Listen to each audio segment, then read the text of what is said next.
I have now driven the stretch of the M5 between Exeter and Bristol over 21 times. But although I have all the reports and all the witnesses, and have cross-referenced them within a millimetre using my Ordnance Survey maps, I simply cannot find the location.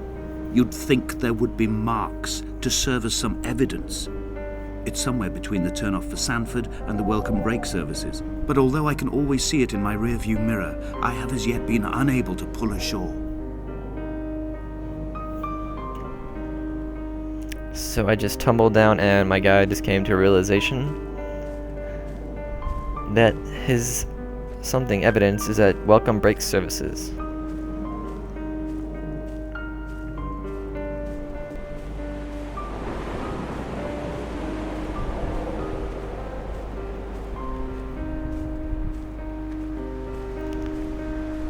Which way, left or right? Let's save the radio beacon for part 3.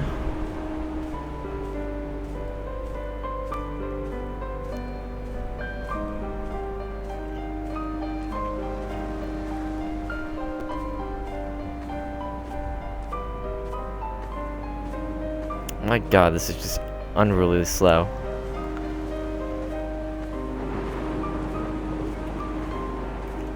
So basically, you walk and you look around. There's no jumping, no sprinting. Flashlight turns on by itself. Okay. I'm not gonna lie, I really do like the scenery.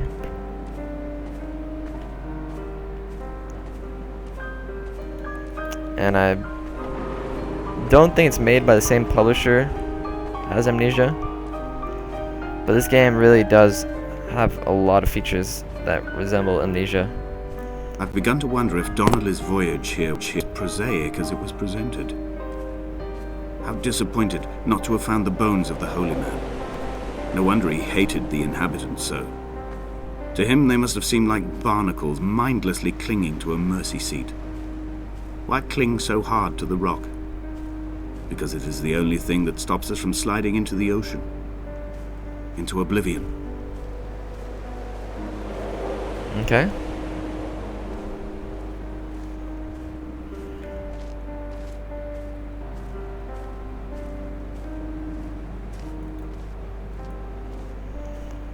So, yeah. Okay, back to the features that remind me of Amnesia. The text dialogues are really, really simple. I remember the gray box is Amnesia, that's about the exact same. The graphics look really similar. Basically the grays and the dark colors and the voice dialogues.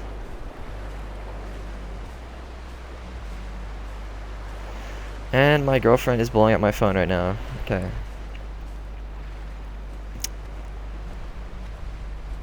I don't know if you can hear it.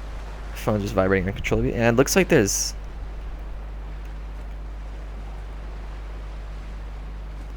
Is that a defibrillator? It looks like a defibrillator.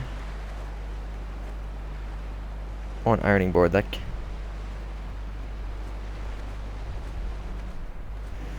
Oh my god.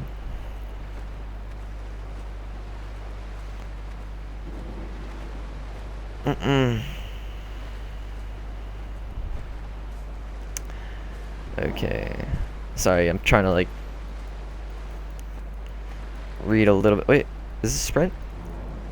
No, it's just a zoom. So holding the left mouse button will zoom in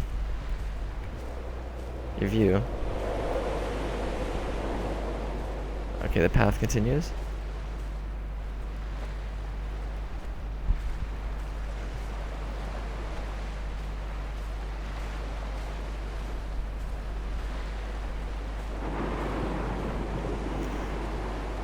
There must be a hole in the bottom of the boat.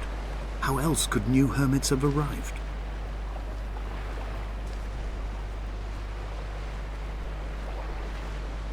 Okay.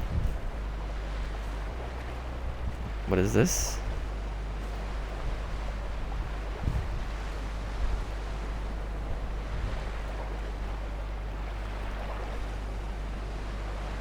I cannot tell if someone scratched the line in the sand and put it around the box.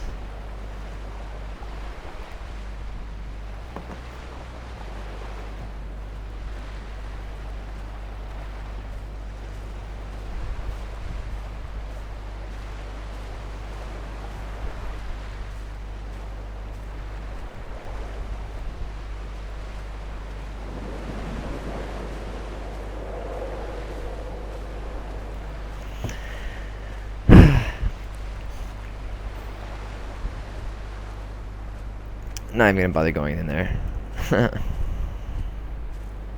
I had kidney stones, and you visited me in the hospital. Okay. After the operation, when I was still half submerged in anesthetic, your outline and your speech both blurred. Now my stones have grown into an island and made their escape, and you have been rendered opaque by the car of a drunk. I'm not gonna lie, that's kind of disgusting.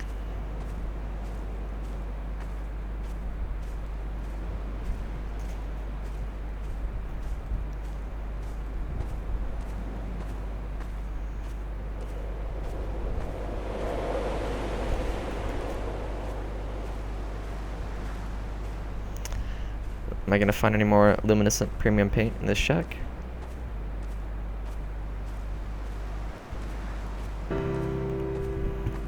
I've begun my ascent on the green slope of the western side.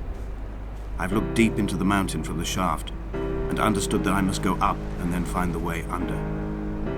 I will stash the last vestiges of civilization in the stone walls and work deeper from there. I'm drawn by the aerial and the cliff edge. There is some form of rebirth waiting for me there. So it looks like there's some heroin addicts right here. We got some syringes, maybe some morphine, surgical scissors, bandages,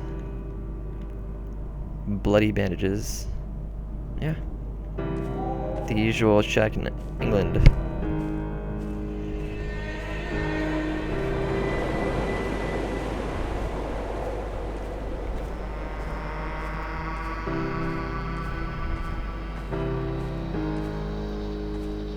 Okay, so this can't be true.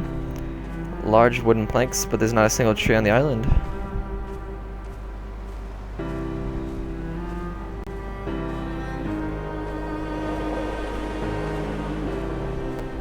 That is trees, right? Not stone. The bothy was constructed originally in the early 1700s.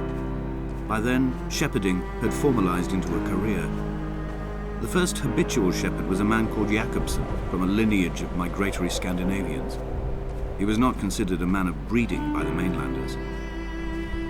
He came here every summer whilst building the bothy, hoping eventually that becoming a man of property would secure him a wife and a lineage. Donnelly records that it did not work. He caught some disease from his malcontented goats and died 2 years after completing it. There was no one to carve white lines into the cliff for him either.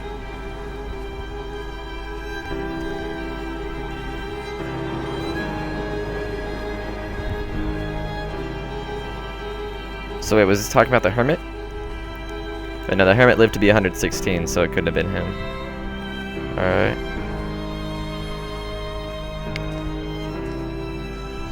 My heart is landfill. These false dawns waking into the still never light. I sweat for you in the small hours and wrap my blankets into a mass. I have always heard the waves break on these lost shores, always the gulls forgotten. I can lift this bottle to my ear, and all there ever is for me is this Hebridean music.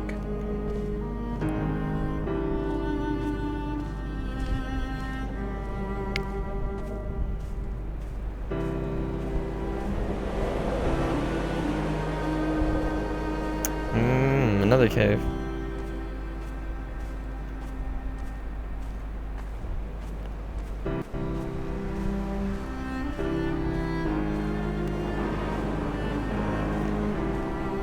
Let's check this one real quick. And then we'll go down there, and then we'll go to the radio tower, because that's probably what everyone's waiting for.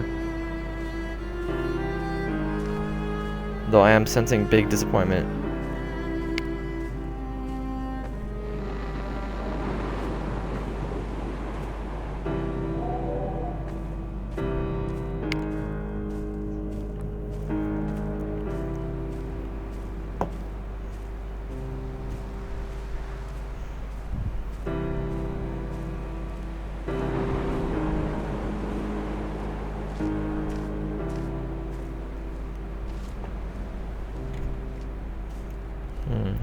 If this makes me go down all the way to the shore, I'm going to be kind of disappointed.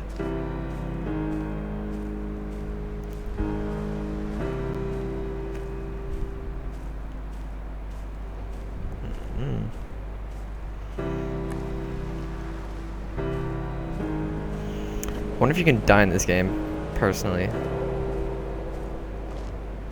Shall we find out? Yes, no? Let's just check right here and then we'll just do a little suicide dive.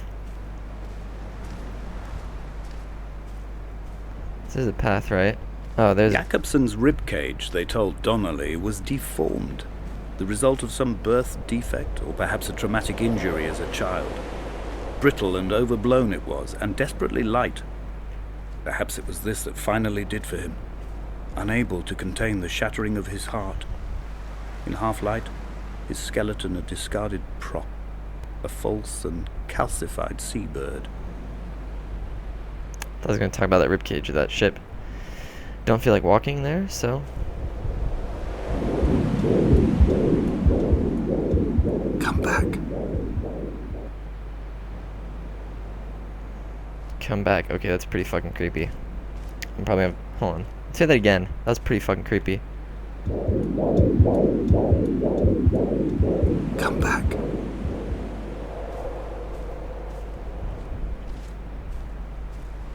Yeah, I'm gonna have nightmares.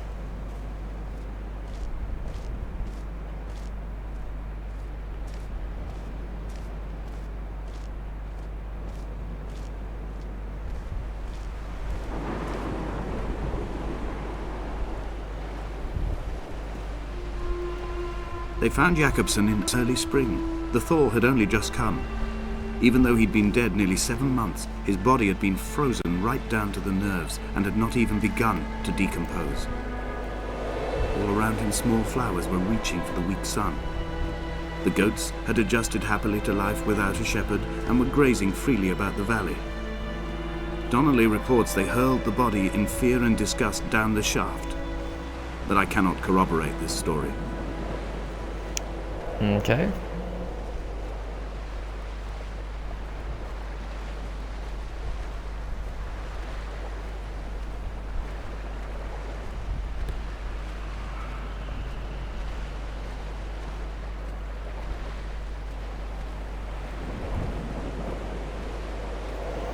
Just... What? Is this the shaft they're talking about?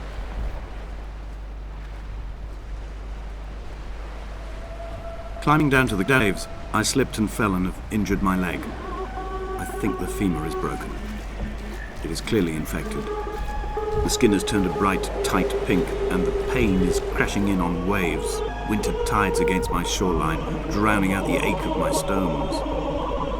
I struggled back to the bothy to rest, but it has become clear that there is only one way this is likely to end. The medical supplies I looted from the trawler have suddenly found their purpose. They will keep me lucid for my final ascent. So I guess that explains the crack shack that we found. And there's a candle, so that can only mean... Oh, here's the shaft. Okay.